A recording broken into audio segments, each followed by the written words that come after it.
Good morning, I'm Diane Macedo. Thanks for streaming with us. In today's update, $600 COVID relief payments started going out overnight via direct deposit, and paper checks will start going out today. Those payments come after Senate Majority Leader Mitch McConnell blocked two separate attempts from Democratic senators to try to boost the payments up to $2,000. President Trump blasted the move on Twitter, saying that unless Republicans have a death wish, they must approve $2,000 payments ASAP. $600 is not enough. An explosion has killed at least 16 people and injured at least 60 at the Aden airport in southern Yemen. No one has claimed responsibility for the blast, but Yemen's prime minister is calling it a cowardly terrorist act. He insists he and his newly formed cabinet were the target. Their plane landed at the airport moments before the attack. And two New Year's Eve storms are putting millions of Americans in the path of snow, heavy winds, and even a possibility of tornadoes.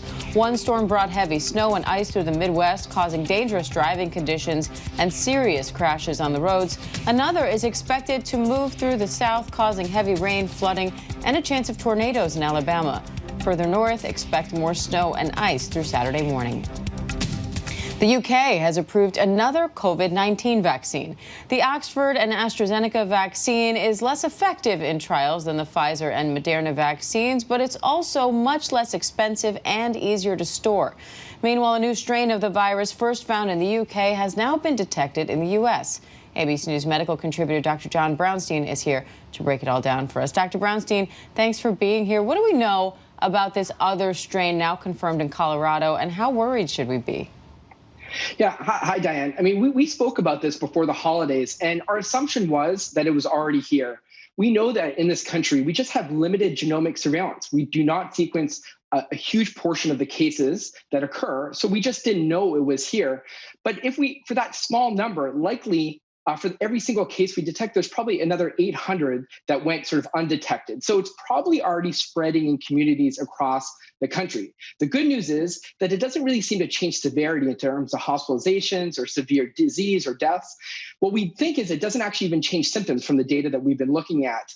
But the bigger issue is that it spreads faster, right? So likely over 50% more transmissible. So more cases means more impact on our health systems.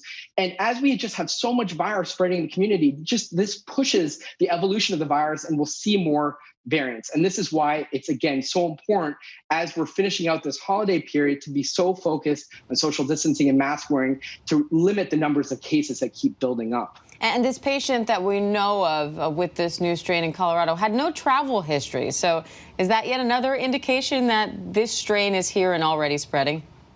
Exactly. So that case did not come from someone who was coming from out of the country. We know we've seen this sequence in many parts of the globe. This person had not traveled. So likely there was community transmission already taking place. And so we're probably missing thousands of cases, if not 10,000s of cases, just because of our limited capacity to identify this new variant. Okay, and so that new variant is said to spread more easily, but it is still, the scientists think at least the vaccine will still be effective against it. So that's the good news.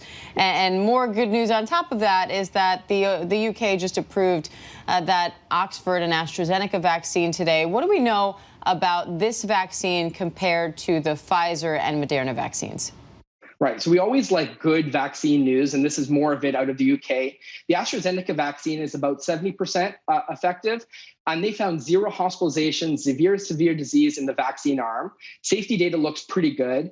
One of the problems is it didn't have a lot of data in the 65 and older population, so we still have more to look at in terms of the data, especially here in the US. Also, it's not as good necessarily in terms of efficacy compared to the Moderna and Pfizer vaccine, which are 95% effective. Still a lot of questions in terms of dosing intervals. Some good points about this vaccine is that it's easier to distribute and store because it just requires refrigerator.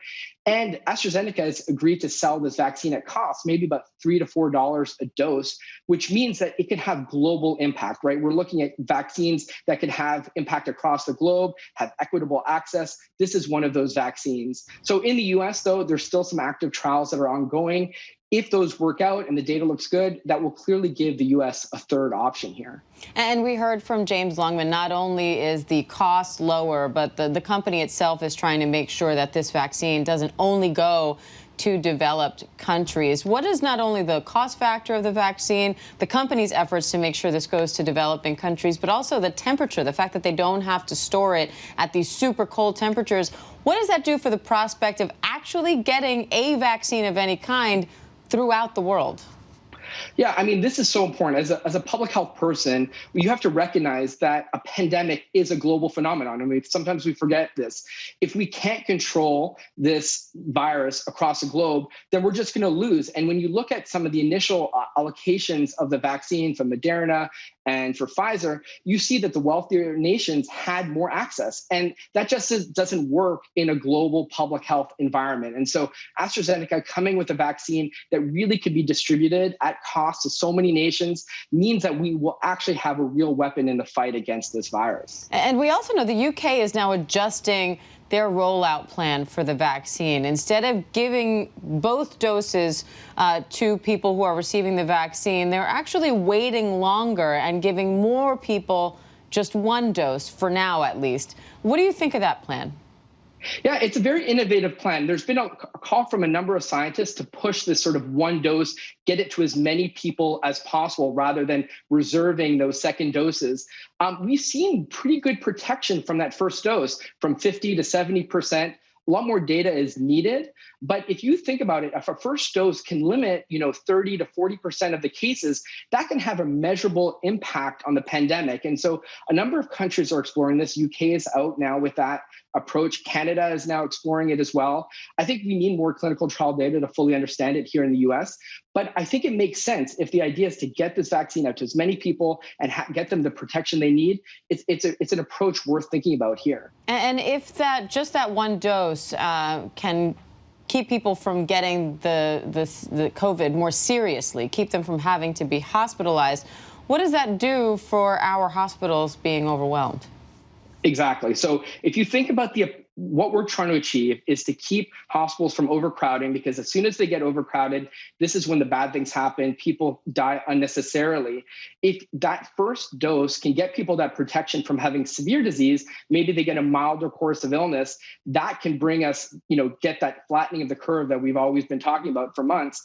That is super important. So I think it's a strategy worth exploring. Maybe you don't get that 95% efficacy out of the gate, but it gives you that protection around severe disease. And so I think UK is making a smart move given the number of doses they have on hand. I mean, that said, in this country, at least, our problem right now is not a lack of doses, but it seems a lack of distribution. We heard Operation Warp Speed say 20 million by the end of the year.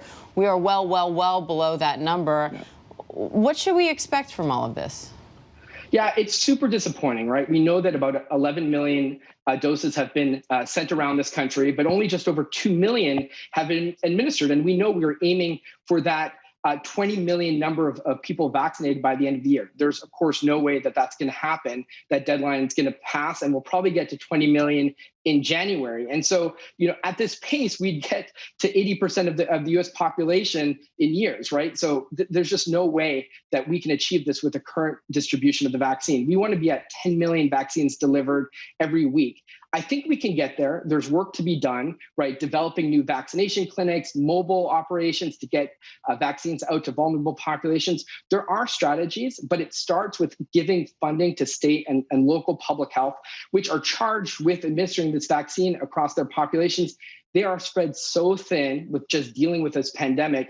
They need those resources and the funding. So this is not just a state issue. This is a federal funding issue, and states need the resources to administer. I'm very hopeful that we can get to herd immunity by the second half of next year, but it's going to take some serious work to get to that point. But even with the vaccines, when you get both of them, it's a 2-week wait between getting that second shot and when you actually get the full efficacy of the vaccine? Right. Well, at that point with the second shot, right, you've already probably had about 50% protection. But to get to that 95%, yes, you have to wait, a week or two before you really see that protection. But as you know, even beyond that, what we don't fully understand is virus transmission, right? We know that it protects you against mild or severe illness, but what about that transmissibility? And if the whole name of the game is to reduce numbers of cases and hospitalizations, we're still going to be in a point in time where we still have to wear masks and social distance until we see those numbers of hospitalizations go down And then finally, we can start to live that normal life that we're all looking forward to. Very much looking forward to that. Dr. Brownstein, thank you and Happy New Year. Happy New Year. And for your latest science and technology headlines, here's ABC's Kenneth Moten. In today's Tech Bites, Apple suffers a significant legal setback. A federal judge in Florida has thrown out Apple's claim that a security research firm had violated copyright law with its software. That software helps researchers find bugs and other problems in Apple products. The tech giant's next move in the case is unclear. Consumers around the world spent more than $407 million on Christmas in Apple's App Store and on Google Play. That's a new record, and it's nearly 35% more than was spent last year. Outside of mobile games, TikTok was the top app in consumer spending. Finally, the robots from Boston Dynamics have invaded the dance floor. They're seen getting down to the song Do You Love Me? During the mashed potato and the twist, the performance was done for the company's year-end video. Those are your Tech Bites. Diane, every time we show these robots, why aren't they doing the robot? Back to you. That is a great point, Kenneth Moten. Someone should teach them that they have their own move. Kenneth Moten, thank you. And that does it for this ABC News Live update. I'm Diane Macedo. Thanks for joining us. And remember, ABC News Live is here for you all day with the latest news, context, and analysis. Stay safe, everybody. Have a great day. A solemn funeral service for President Gerald Ford, the nation's 38th president, has just ended at the Capitol in Washington, D.C. The president will lie in state in the Capitol Rotunda until Tuesday. Mr. Ford died in California, where his casket began its journey this morning. Tonight, he is back where he dedicated decades of his life to public service.